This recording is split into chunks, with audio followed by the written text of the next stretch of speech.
President Trump announcing a short time ago that General James Mattis will, quote, retire with distinction this February. That news comes on the heels of two very controversial foreign policy decisions made by President Trump, surprises in their timing, both of them. One, to pull thousands of U.S. troops out of Syria. The other today, that he will do the same essentially in Afghanistan. General Mattis releasing a copy of his resignation letter to the president that reads in part, "You have the right to have a Secretary of Defense whose views are better aligned with yours." Here now, General Jack Keane, four-star general, Fox News senior strategic analyst and chairman of the Institute for the Study of War. General, good to have you with us this evening. Your reaction to this news tonight. Well, I'm certainly saddened to see Jim Mattis departing, but I also understand. I think the factors that are contributing to the resignation, maybe not all of it, but certainly are the decisions in Syria and Afghanistan. I did speak to Jim Mattis yesterday.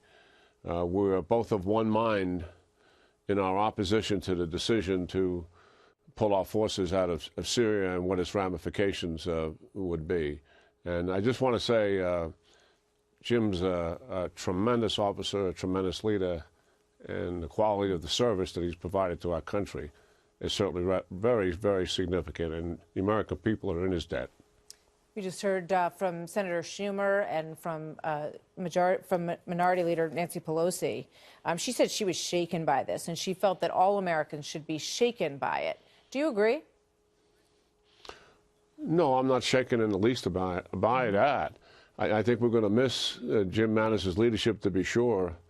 But I've said many times, I think President Trump has managed to surround himself with one of the strongest national security teams I've ever observed. Jim Mattis was a very important part of that, but he's not the only part of it.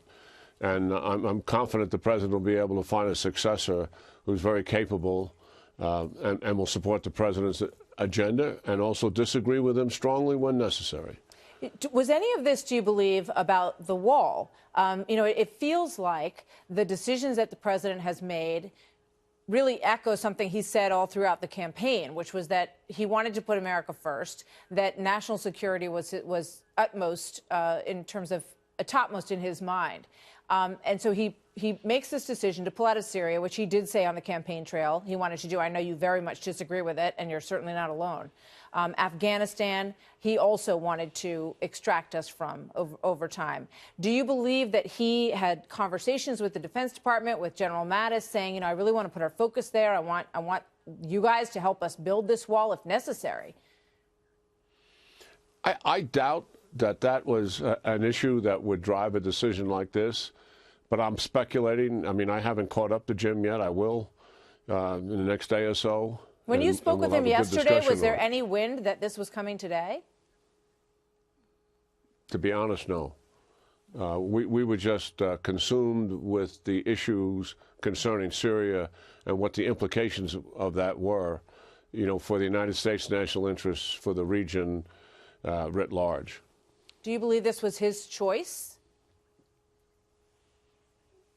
I accept it on face value that he submitted his resignation because that's what he wants to do. I don't know if there's some other reason involved here, but I don't think so. Okay. Here's another piece of his letter that I just want to get your reaction to. He said, "My views on treating allies with respect and also being clear-eyed about both malign actors and strategic competitors are strongly held. We must do everything possible to advance an international order that is most conducive to our security, prosperity, and values, and we are strengthened in this effort by solidarity of our alliances." He seems to be disturbed by the president's attitude towards our allies. Yeah, that may be a point of difference. I don't know because I'm not in those discussions. But I know, and I have believed that the president, in terms of what he was doing in NATO and trying to strengthen NATO and get everybody to burden share properly is a right course of action.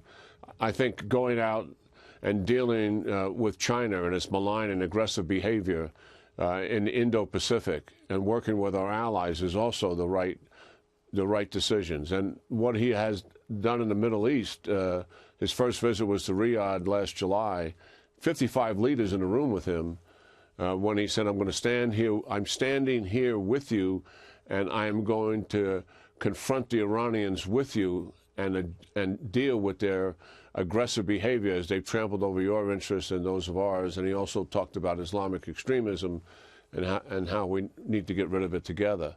So I think, in a broad sense, I think they both agree on that. But there may be some specifics that I'm not aware of that they disagree. So I don't know why that comment is in there. You talk about, obviously, there's a lot of changes. General Dunford is out. Milley is in.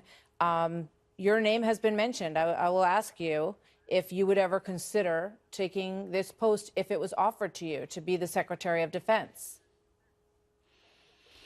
I have no plans to go back into public service, Martha. And that's final? That's final.